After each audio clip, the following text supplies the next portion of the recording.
함께 말씀 보겠습니다. 빌립보서 3장 18절부터 21절까지 말씀입니다. 신약성경 빌립보서 8장 18절부터 21절까지 말씀 우리 교독하겠습니다. 제가 먼저 3장 18절 말씀 봉독하겠습니다. 내가 여러 번 너희에게 말하였거니와 이제도 눈물을 흘리며 말하노니 여러 사람들이 그리스도 십자가의 원수로 행하느니라.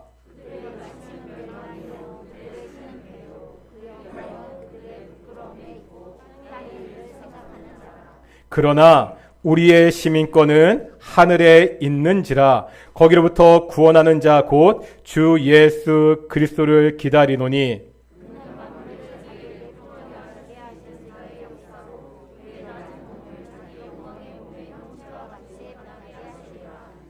아멘. 이 시간 갈릴리 찬양대에 찬양을 하나님께 영광을 돌리시겠습니다. 찬양 감사합니다. 오늘도 우리 앞뒤 자분들과 인사하겠습니다. 하나님이 우리와 함께 하십니다. 오늘 예배도 하나님이 함께 하시는 하나님의 은혜가 함께하는 예배가 되기를 축원합니다. 오늘 본문 18절에 보면 십자가의 원수로 행하는 사람들이 나오죠. 십자가의 원수라고 하면 어떤 사람들이 떠오르지요? 제가 참 오래전에 통일교회에서 낸 신문 전면 광고를 본 적이 있습니다. 기존의 교회가 잘못된 신앙을 가지고 있다는 내용이었습니다. 주장의 핵심은 예수님의 십자가였습니다. 이렇게 주장합니다. 예수가 인류를 구원하라고 했지만 실패하고 말았다. 그래서 십자가에서 비참하게 죽었다. 십자가는 구원의 상징이 아니라 실패의 상징이다. 이제 새로운 인류의 구원자가 필요하다. 그러면 그 사람이 누구라는 거예요? 문선명이다. 이런 식의 논리입니다. 이 통일교와 같은 이단들이 예수님의 십자가를 부인합니다. 이 이단들이요, 복음의 적 십자가의 원수들입니다. 또 역사적으로 보면 십자가의 원수로 등장했던 많은 사람들이 있죠. 처음에 복음이 전파되던 시기에 교회를 핍박했던 자들이 있습니다. 대표적으로 로마의 네로 왕제 같은 사람입니다. 예수님을 믿는다는 이유로 로마의 원형 경기장에서 사자의 밥이 되었던 우리 믿음의 선배들이 있습니다. 복음의 적 십자가의 원수입니다. 예수님의 십자가를 부인하는 이단들이나 교회를 박해하는 이 사람들은 분명히 십자가의 원수가 맞습니다. 그렇다면 오늘 본문에서 말하는 십자가의 원수들은 어떤 사람들이죠? 다시 한번 오늘 본문 18절 말씀 읽어보겠습니다. 18절입니다. 시작.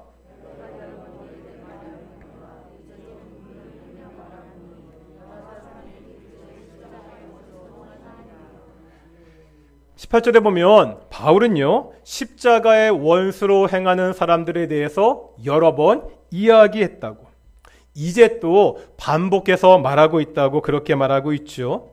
그런데 이때 어떠한 태도로 말하고 있죠? 눈물을 흘리며 말한다는 것은 어떤 태도죠? 지금 안타까운 마음으로 말하고 있습니다. 만약에 여기에 나오는 십자가의 원수들이 이단들이나 교회를 핍박하는 사람들이었다면 이렇게 안타까운 마음으로 말하지 않았을 것입니다.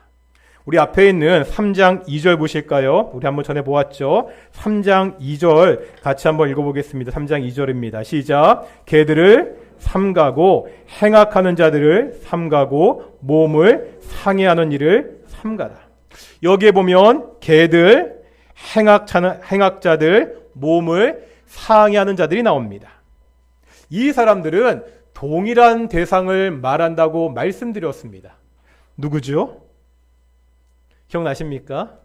제가 자주 말씀드리죠. 기억이 나시면 특별하신 분이고, 기억이 안 나시면 나는 지극히 정상이구나. 어떤 사람들이라고요? 유대 율법주의자들입니다. 이 사람들은요, 오직 믿음으로 구원을 받는다는 진리를 거부합니다.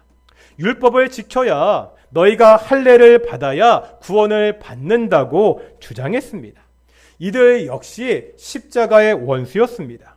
그런데 지금 바울이 이 사람들을 어떻게 말하고 있지요? 아주 강하게 비난하고 있습니다. 뭐라고요?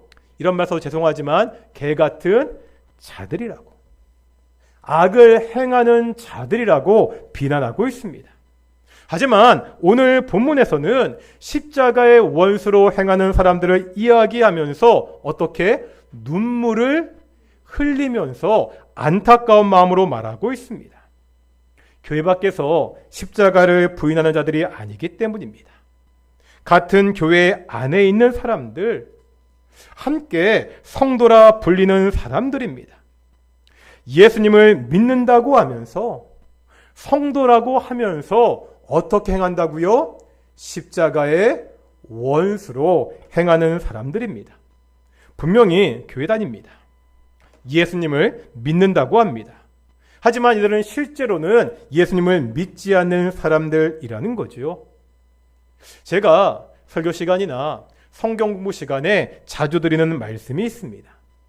하나님이 없다고 주장하는 무신론자들은 두 가지 종류가 있다고 말씀드렸습니다. 기억나시죠? 먼저 이론적인 무신론자들이 있습니다. 이론적인 무신론자들은 자기들 나름대로 철학적이고 과학적인 논리를 가지고 신이 없다고, 하나님이 없다고 주장하는 사람들입니다. 반면에 어떤 사람들도 있다고요? 어떤 무신론자? 실천적 무신론자. 어떤 사람들이죠? 하나님을 믿는다고 합니다. 교회도 열심히 다닙니다. 하지만 그 사는 것을 보면 하나님이 없는 것처럼 사는 사람들입니다. 하나님과 상관없이 자기 마음대로 살아가는 이 사람들이 실천적 무신론자들입니다. 교회 안에서 성도라는 이름을 달고 있습니다. 그런데 그 살아가는 모양을 보면 십자가의 원수로 행하는 사람들이 있습니다. 예수님과 전혀 상관이 없는 삶, 아니 복음을 방해하는 삶을 살고 있습니다. 이 사람들은요, 예수님을 믿는 사람들이 아닙니다. 이렇게 십자가의 원수로 행하는 사람들의 마지막은 뭐죠? 19절 상반절에 보니까 그들의 마침은 멸망이요 말씀하고 있습니다. 이 십자가의 원수들에게 기다리는 것은 결국 멸망입니다. 이것은 단순히요, 우리 육체적인 죽음을 의미하는 것이 아닙니다. 그들에게는 영원한 하나님의 심판, 하나님의 형벌이 기다리고 있다고 말씀하고 있습니다. 이렇게 십자가의 원수로 행하는 사람들의 특징은 무엇입니까? 오늘 바울은 19절에서 세 가지를 말씀하고 있습니다. 다 같이 한번 오늘 본문 19절입니다. 19절 같이 읽겠습니다. 시작.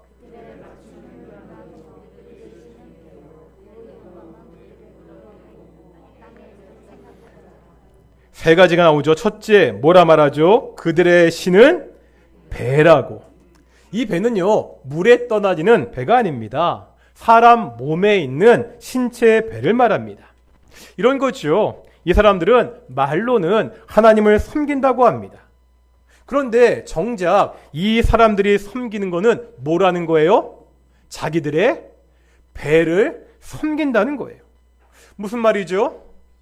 자신들의 육체적 욕구를 하나님처럼 섬기는 사람들입니다.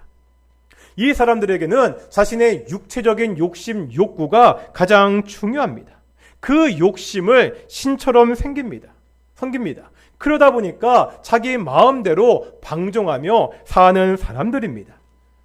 오늘날 많은 사람들이 이렇게 살고 있지요. 내 육체적 욕심을 채우기에 급급하며 살아가는 사람들이 많이 있습니다. 좀 더 부자가 되는 것, 좀 더 건강하게 사는 것, 좀 더 여유롭게 사는 것. 제가 이런 말씀 드릴 때 이런 것들이 나쁘다는 것이 절대 아닙니다. 돈이 필요합니다.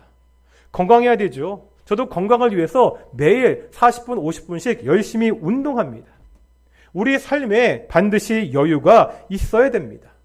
문제는 뭐지요? 오직 삶의 목표가 여기에만 맞춰져 있습니다. 그러다 보니까 자신의 신앙을 살피지 못합니다. 내 주위에 있는 다른 사람들을 돌아보지 못합니다. 오직 내 육체적 욕심만 채우는 것이 삶의 목표입니다. 그러다 보면 이것을 얻기 위해서 악한 짓도 서슴지 않고 살아가는 그러한 사람들이 있다고 바울은 지적하고 있습니다. 두 번째, 십자가의 원수로 살아가는 사람들은 어떠한 사람들이죠? 그 영광이 저희의 부끄러움에 있다고 말하고 있습니다. 이런 말입니다. 보통 사람들이요, 영광스러워하고 자랑하는 게 뭐죠? 자녀가 좋은 학교에 입학했거나, 좋은 것에 취직했거나 이러면 남들이 좋아 보이는 것을 자랑하게 됩니다. 그런데 이들은 다르다는 거예요. 마땅히 부끄러워해야 되는데 그 일들을 오히려 뭐 한다고요? 자랑하고 있습니다. 죄를 지어도 그 죄를 부끄럽게 생각하지 않고 그 죄를 반성하지 않고 그것을 합리화하고 그것을 자랑하는 사람들이 십자가의 원수라고 바울은 말하고 있습니다. 세 번째, 어떤 사람들이죠? 십자가의 원수로 행하는 사람들은 땅의 일을 생각합니다. 온통 그들의 관심은 이 땅의 세상에 있습니다. 더 이상 하늘을 보지 못합니다. 더 이상 하나님의 나라를 꿈꾸지 않습니다. 예수님이 뭐라 말씀하셨죠? 먼저 그의 나라와 그의 의를 구하라. 그런데 이 예수님의 말씀은 삶의 우선순위에 항상 저만큼 뒤처져 있는 이 사람들이 십자가의 원수로 행하는 자들이라고 말하고 있습니다. 십자가의 원수로 행하는 사람들은요, 육체적인 욕심이 신인 사람들, 죄를 지어도 부끄러움을 모르는 사람들, 땅의 일만 생각하는 사람들입니다. 최근에 한국 교회가 바로 이런 모습을 보여서 한국 사회에서 큰 비난을 받았습니다. 뉴스를 통해서 많이 보셨죠? 정광훈 목사의 사랑 제일교회 사태입니다. 이 교회가 속한 지역에 재개발을 하게 되었습니다. 이 재개발 토지 보상금으로 얼마를 받았다고요? 500억을 받았습니다. 원래 이 교회의 감정가액은 82억 원이었습니다. 교회는 수용하지 않았고요. 재개발 조합은 소송을 제기했습니다. 재판은 대법원까지 갔거든요. 이 대법원까지 간 이 소송전에서 결국 교회가 패했습니다. 판결에 따라 법원은 6차례나 강제 집행을 시도했습니다. 하지만 그때마다 교인들이 물리적으로 저지했습니다. 책 걸상으로요, 입구를 막고요, 소화기를 뿌리고 폭력을 행사하면서 강력하게 저항했습니다. 결국에 재개발 조합은 임시총회를 열어서 500억을 지급하기로 결정하게 되었습니다. 왜죠? 이 교회 때문에 공사가 계속해서 지연되자 손해가 지금 상상도 못할 정도로 계속 커졌기 때문입니다. 이 일은 재개발 알박기에 최악의 사례가 되고 말았습니다. 이 사랑제일교회의 사태를 보면 십자가의 원수로 행하는 것이 다 들어가 있습니다. 교회가요, 자신들의 육체적인 욕심을 채우기에 급급했습니다. 아니, 잘못을 저지르고도 오히려 하나님이 도우셔서 500억을 받았다고 자랑했습니다.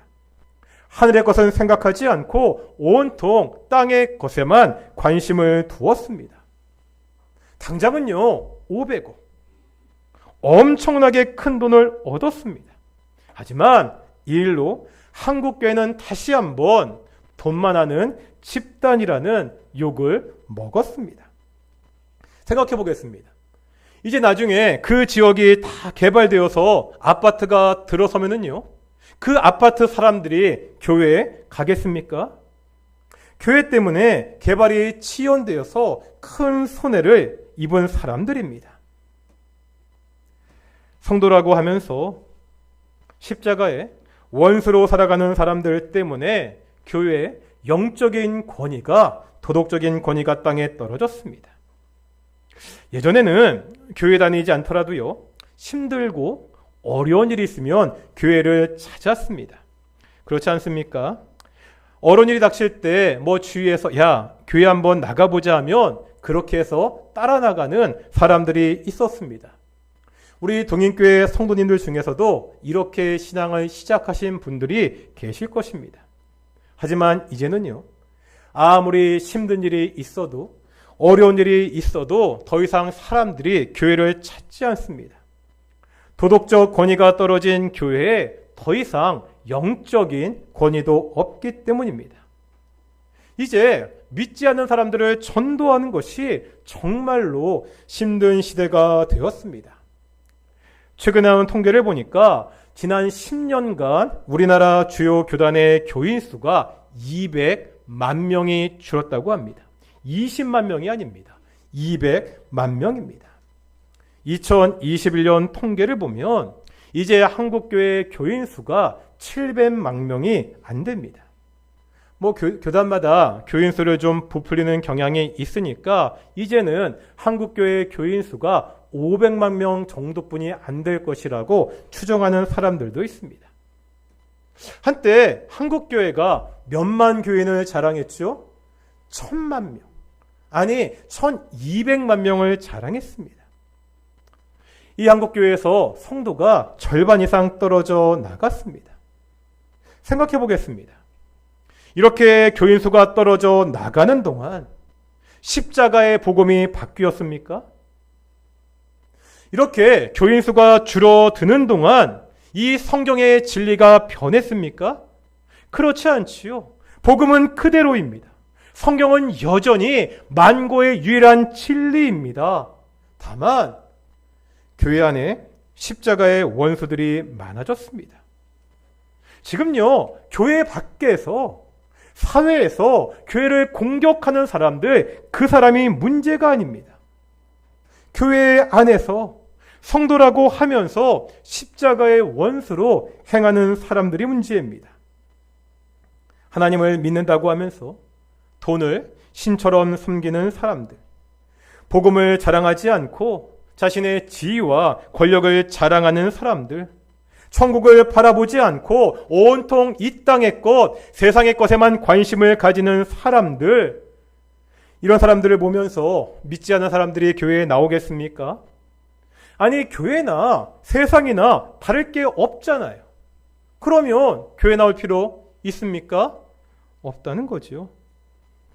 교회는 세상과 다름을 보여줘야 됩니다.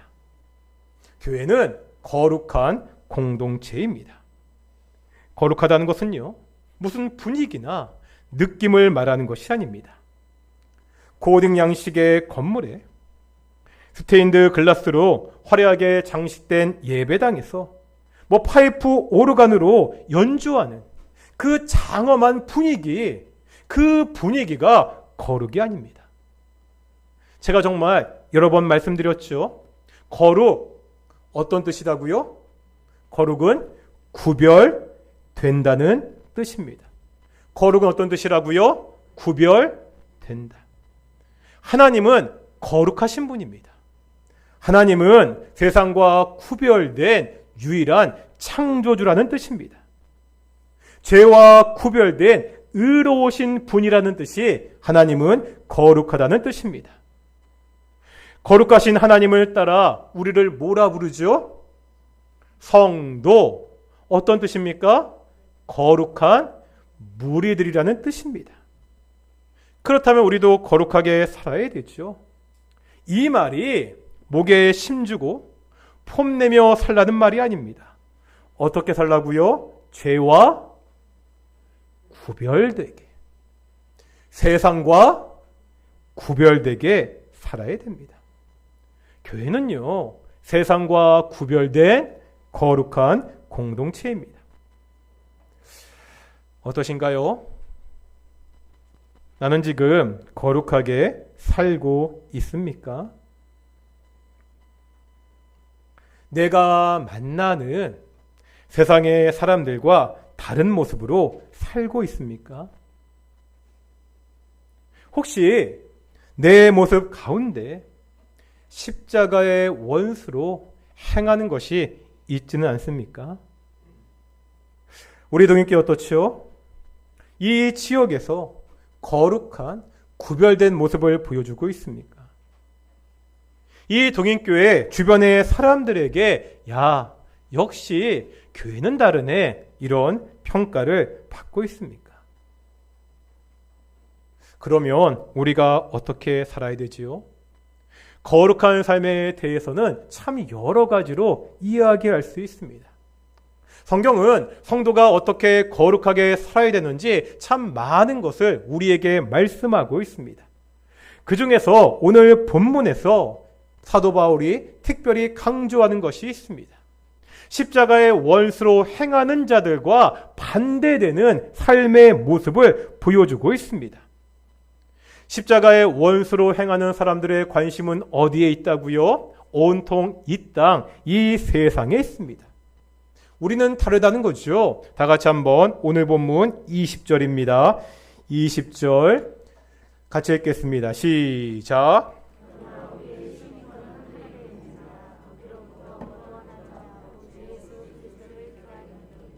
아멘. 바울은요, 우리가 어디에 속한 사람들인지 분명하게 말하고 있습니다. 우리의 시민권이 어디에 있다고요? 하늘에 있다고. 바울은 당시 로마의 시민권을 가지고 있었습니다. 당시 로마는 강대한 제국이었습니다. 로마의 시민권을 가지고 있다는 것은 대단한 특권이었습니다. 재판이 없이 투옥되는 일이 없고요. 매질을 당할 때도 보호되는 특권이 있었습니다. 지방의 법정에서도 로마의 황제에게 직접 상소할 수 있는 그러한 특권도 가지고 있었습니다. 지금 바울이 편지를 쓰고 있는 이 빌립보는 로마의 식민 도시였습니다. 이곳에 있는 많은 주민들이 이 로마의 시민권을 가지고 있었습니다. 그들은 이 시민권이 가지고 있는 이 특별한 의미를 잘 알고 있는 사람들이었습니다. 바울은 그러한 사람들에게 지금 너희가 가지고 있는 그 로마의 시민권보다 더 특별한 시민권이 있다고 말하고 있습니다. 그게 뭐라는 거죠? 천국의 시민권입니다. 그런데 여기서 우리가 분명히 해야 되는 것이 있습니다.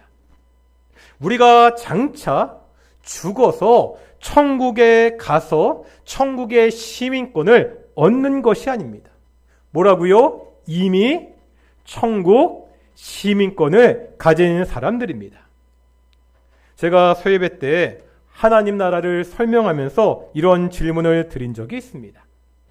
다음 문장에서 틀린 곳을 찾아보라는 문제였습니다. 제가 문장을 말씀드리겠습니다. 예수님 믿고 천국 간다.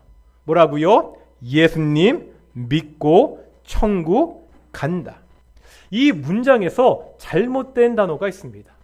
이상하죠?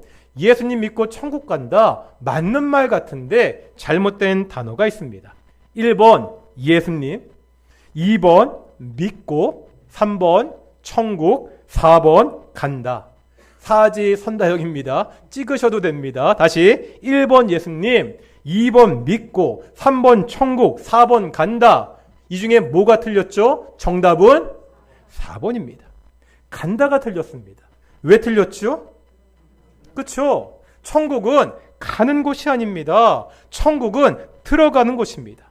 나더러 주여 주여 하는 자마다 천국에 들어갈 것이 아니요. 이렇게 말씀하고 있습니다.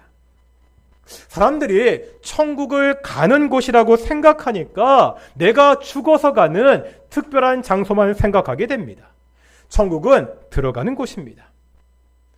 우리가 예수님을 믿으면 어떤 일이 벌어지죠? 이제 사단의 통치가 아니라 하나님의 통치 아래 있게 됩니다. 하나님의 통치를 받는 곳이 천국입니다. 우리가 예수님을 믿으면 하나님의 통치를 받는 천국 시민이 된다는 거예요. 죽어서 천국 가는 거 아니라니까요. 우리가 예수님을 믿으면 그 믿는 즉시 천국에 들어갑니다. 우리의 시민권은 이미 어디에 있다고요? 하늘에 있다고 말씀하고 있습니다. 그러기에 우리의 소망은요, 단순히 이 땅의 즐거움이 아닙니다. 20절 다시 보시죠. 바울은 기다리고 있다고 말하고 있습니다. 그런데 뭘 기다리고 있죠? 거기 다시 말하면 하늘로부터 구원하는 자 예수님을 기다립니다. 이게 무슨 말이냐? 하늘에서 다시 오시는 예수님, 이 땅에 재림하시는 예수님을 나는 기다리고 나는 소망한다, 이렇게 말하고 있는 겁니다. 우리가요, 예수님의 재림을, 예수님의 다시 오심을 소망하는 이유가 있습니다. 오늘 본문 21절입니다. 21절 같이 읽어보실까요? 시작.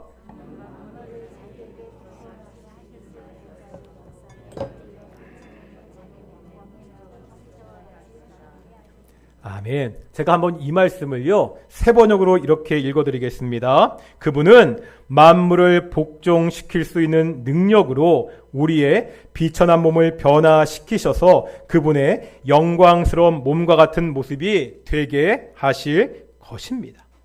뭐라고요? 예수님이 이 비천한 몸을 영광스럽게 만드실 것입니다. 우리가 이제 예수님과 같이 영광스러운 몸을 가지게 될 것이라고 말씀하고 있습니다. 이게 우리의 소망이라는 거죠. 이 땅에서 우리의 모습은 초라할 수 있습니다. 이 땅에서 우리의 모습은 연약할 수 있습니다. 세상의 논리가 지배하고 있는 이 땅에서, 세상의 가치가 지배하는 이 땅에서 우리 믿는 사람들의 모습이 약해 보일 수 있다는 거죠. 하지만 우리에게는 소망이 있습니다. 우리의 시민권은 이 땅에 있지 않고 어디에 있기 때문에 이미 하늘에 있기 때문입니다. 이미 천국의 시민권을 소유한 우리들을 바로 그날에 예수님이 가장 영화롭게, 가장 영광스럽게 변화시킬 것이라고 약속하셨습니다. 나그네와 같은 짧은 이 땅의 삶, 아침 안개와 같이 사라질 이 땅의 영광이 아닙니다. 영원한 하나님의 나라에서 예수님의 영광으로 이제 우리가 새롭게 될 것입니다. 우리는 천국의 시민권을 이미 가진 사람들입니다. 십자가의 원수와 같이 땅의 것을 추구하며 살아서는 안 됩니다. 세상이 우리에게 요구하는 삶의 모습이 있습니다. 이 땅에서 성공하기 위해서 죄와 적당히 타협하고 적당히 양보하라고 그렇게 유혹합니다. 이것들을 과감하게 잘라낼 수 있어야 됩니다. 이 땅에서 손해볼 수 있습니다. 이 땅에서 비난 받을 수 있습니다. 하지만 우리에게는요, 하늘의 소망이 있습니다. 이미 우리는 하늘의 시민권을 가진 천국 백성입니다. 천국 백성이요, 십자가의 원수로 살아서는 안 됩니다. 우리가 이 땅에서 천국 백성으로 살아갈 때 다시 한번 한국 교회는 한국 사회에서 영적인 권위와 도덕적인 권위를 찾을 수 있습니다. 믿지 않는 사람들이 우리의 모습을 보고 교회의 모습을 보고 예수님을 믿고 교회로 나올 수 있습니다. 우리 동인의 성도들이 살아가는 삶의 현장이 있지요. 회사, 사업체, 가정, 학교에서 바로 천국 시민의 모습으로 살아야 됩니다. 내가 그렇게 살 때 내 동료가, 내 친구가, 사랑하는 나의 가족이 바로 나를 보고 교회에 올 수 있습니다. 이 악한 세상에서 천국 시민으로 살아가는 귀한 동인의 성도들이 되시기를 축원합니다. 우리 함께 한번 찬양하면서 우리 기도하며 나아가겠습니다.